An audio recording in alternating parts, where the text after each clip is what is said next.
As a Peace Corps volunteer in the African country of Benin, Kate Puzey never went anywhere without her dog, Carlos. And that's Carlos. So protective of Kate that the villagers made jokes about Carlos.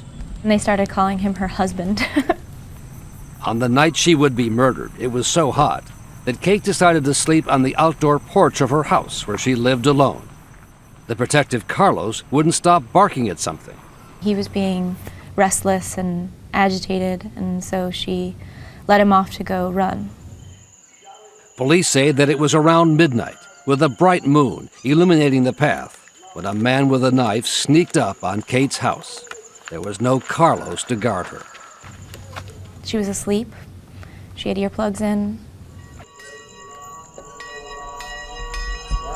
Hours later, as the sun rose over the African plain and the village of Bajude awoke to church bells and the Muslim call to prayer, the women began to collect water at the well and start their morning cooking fires. Outside Kate's house, children on their way to school noticed she was still in her bed on the porch. Her body was found here in a pool of blood. The senior police official for the region took 2020 back to the scene of what he said was the first murder ever in the village.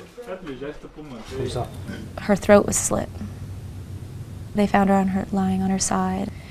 So the way that you slaughter a goat to eat is just about the way that Kate would have been killed. A suspect was in custody within hours.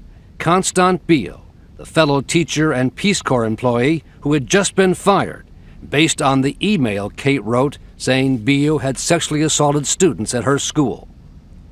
In a letter to a Benin newspaper, Bio said he was innocent, being framed by America. But police say Bio was tipped off about Kate's email to the Peace Corps, which she had asked and was promised would be kept confidential. This is a violent person. This is a person that has no respect for women. So what's going to happen when he loses his prestige? He's going to lose his job.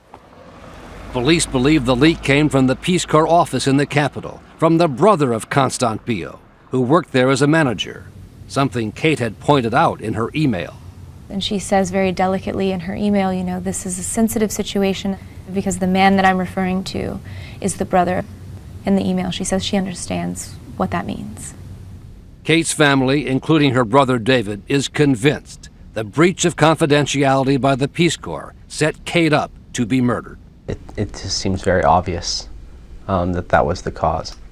Kate was trying to protect these young girls who were being sexually abused, and you're reading this email and you're thinking this is what did it.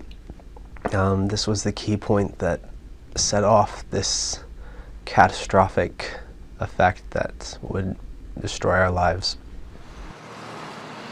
Since the murder,